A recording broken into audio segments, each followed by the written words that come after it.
There's an escalation between China and the Philippines in the South China Sea, with both sides claiming the other side's ships rammed into theirs. And I'll tell you why the CCP is bullying the Philippines again. Welcome to China Insider, I'm David Zhang. The latest incident involved Chinese vessels and at least two Filipino boats near the second Thomas Shoal. During the standoff, one of the Philippine Coast Guard ships and a supply boat were separately hit by a Chinese Coast Guard ship and a vessel. Only one of the two Filipino boats supplying to a nearby station was allowed to go by. Now, the Philippines regularly send civilian supply ships to their outpost in the second Thomas Shoal, like food and other daily use items. The outpost is a grounded ship called BRP Sierra Madre. Meanwhile, China has attempted to block said supply missions in recent weeks, as well as in the past. But the latest incident is quite significant because it broke a CCP sort of promise made back in 2013. Remember, China has no right to operate in this area, which is around the disputed Spratly Islands. Now, the CCP claims sovereignty over the Spratly Islands due to their so-called illegal nine-dash lines. But in 2016, the court ruled that China's claims are illegal. And of course, the CCP doesn't listen. Well, on video, it looks like the Filipino vessel is close to the Chinese vessels and crashed into them. The reality is not as such. First, let's look at this photo. There are at least 7 Chinese vessels in this photo. They're belonging to the Chinese Coast Guard's militia and the Chinese Navy. Meanwhile, the two in blue are the Filipino boats, with the UM-2 being the small supply boat that's being contracted to deliver the supply. And there's 2 more Filipino boats, which is not shown here. Now take a look at where the Chinese CCGV 5203 is. It's the farthest boat from the Filipino vessel. However, 5203 became the boat that crashed into the Filipino vessels. Take a look at this released map from the Filipino government. It clearly shows from map trajectories that the Chinese vessel 5203 in red made a direct parallel movement to sail into the Filipino vessels. Now, we see how far the vessel had to travel to be close to that of the Philippines. And now, we take a look at this video here. Now, in parallel, I'll show them both. UM-2 is the small brown boat. Now, we see that based on just where the pattern of traveling is, that the Chinese vessel, it was there to intercept the supply boat's northern movement. From this aerial view, we also see that both the small brown boat as well as the big Chinese vessel, they're moving towards the northern part of the video, with the small boat trying to go up, whereas the Chinese vessel is attempting to do more of a horizontal movement, which is blocking that small boat. And this, of course, led to the crash that we saw in the video. Now, in a similar fashion, a much bigger Filipino Coast Guard vessel was also extremely close to that of a militia boat from China. Now, there are several aspects of the situation here. First, we have to talk about the size. China's Coast Guard ships generally are much bigger in size compared to the Filipino Coast Guard ships. Of course, they're not actually Coast Guard vessels to begin with, but rather retired naval warships that's converted.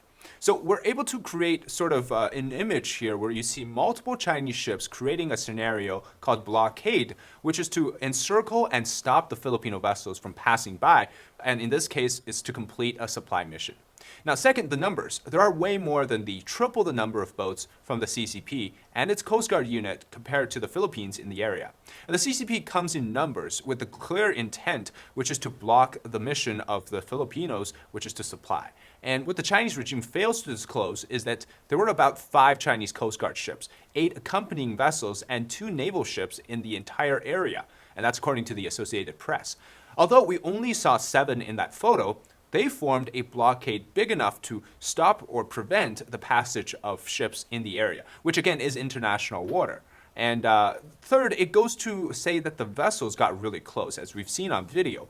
But the problem is the much bigger boat. They're much easier to go in a straight line than it is to maneuver. So technically we say that, well, it's easier for the smaller boats to move outside of it, right?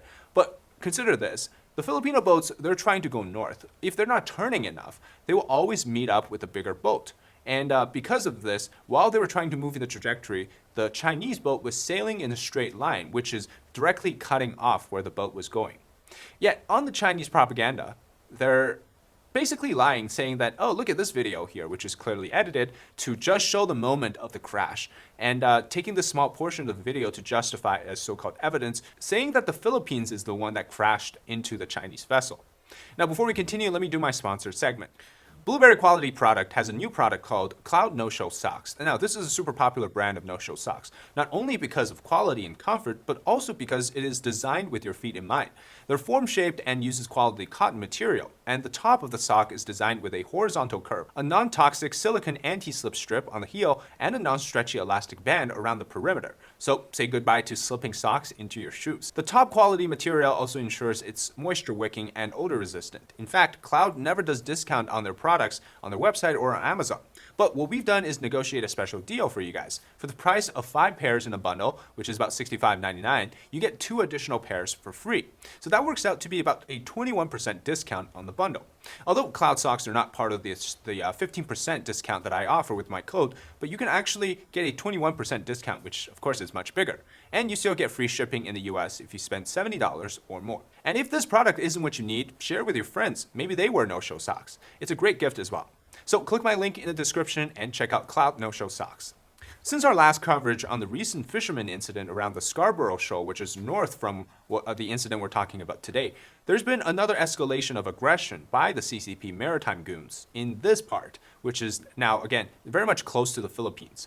Now, if you haven't seen that last video, I'll link the video here with the card, and here's why I think the CCP is doing this. Of course, we know that the two countries clearly have escalated their tensions as more and more incidents like this one have appeared much more frequently.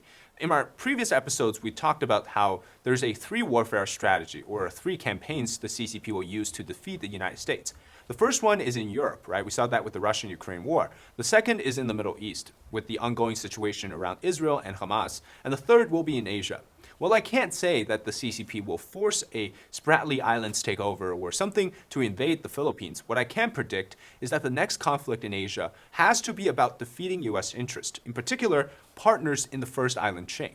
And it wouldn't surprise me if the CCP wanted to start something in multiple areas in Asia, right? Maybe across the peninsula of the Koreas or the South China Sea, or make a move on Taiwan's outer islands. Either way, these issues here, they're about trying to bully the weaker countries, and it goes after the Philippines precisely because they know that there are many places which can serve as distractors for the United States. Of course, we know that the Philippines is an important ally of the United States in the region and super important for the defense of Taiwan.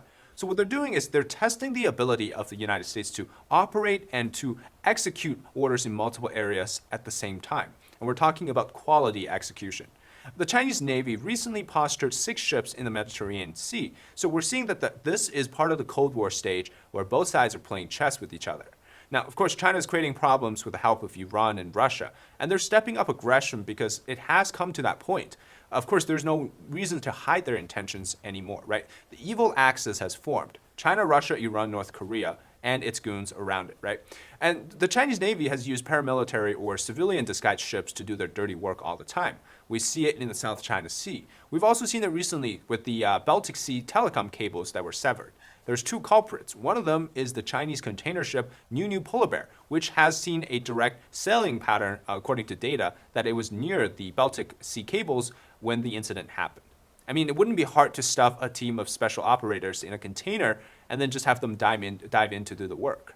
So China uses sabotage to create a lot of distractions, or you can call them feint moves, but we won't see the end of this type of behaviors from China, and it's going to be happening across the world.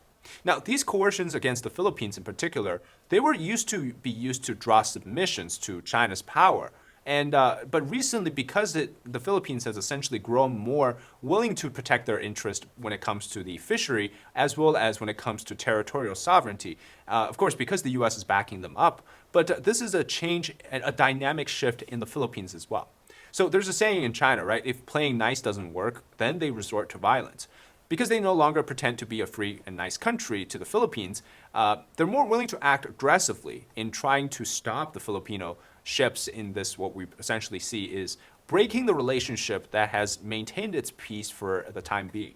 Of course, the Philippines has been doing the supply missions for a very long time to this outpost called the BRP Sierra Madre. Now, this is a former U.S. cargo vessel that was given to the Philippines, and they grounded it in 1999 to serve as a forward outpost. And it's to deter the CCP from taking this area as their own sovereign isles. And China's illegal claims are used to justify its naval presence and Coast Guard presence in the islands around the South China Sea.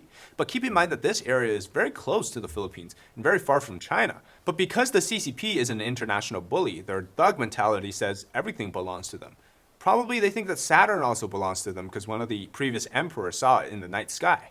Now, the CCP illegally sails around these areas with their frigate-sized so-called Coast Guard vessels. In reality, they're essentially disguising their military intents under this Coast Guard protection. What the Philippines has done is abide by international law, which clearly states that China is wrong to impose the so-called 9-dash lines. And the US came out with a statement recently supporting the Philippines as well, saying that they would defend the Philippines under the 1951 Mutual Defense Treaty, and the US recently has also stepped up if, again, China further escalates in the South China Sea, given warnings repeatedly to China. But if we expand the reason why the CCP is escalating, it's clear that they want to cause more problems around the world.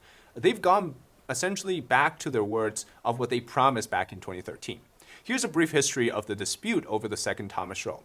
In May of 2013, China increased its presence near the BRP Sierra Madre, and Chinese Coast Guard and other vessels, they were essentially spotted only a few miles from the second Thomas Shoal. And the Philippines protested the continuous Chinese patrols, calling them, quote, provocative and illegal. Meanwhile, China simply denied that they were trying to do something in the area, saying that, oh, we weren't trying to stop supply missions. Beijing dismissed any charges that it brought in terms of, cutting off supplies of water and food. Instead, Chinese forces, they were just saying that they're monitoring whether the Philippines was transporting building materials to the shoal. Of course, it's ironic considering that China is the one that's been putting up sand and making up these islands and having essentially, missile defense and runways on these. To avoid confrontation, the Filipino Navy started to contract civilian ships to bring the supplies to the second Thomas Shoal, and of course continues to this day. But the recent blockade we just covered shows that the CCP is increasingly pressuring what they said they wouldn't do, right? Supply missions.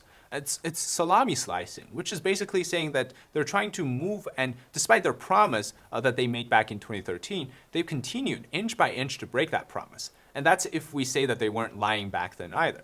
Anyways, so this recent tension is really about how the world is changing and China is slowly moving to more clarity in terms of their aggression, and we haven't seen the end of that. All right, I'm David Zhang. This is China Insider. Hope you enjoyed our coverage of this topic, and leave a like, comment below your thoughts on this, as well as subscribe to our channel. All right, until next time, bye-bye.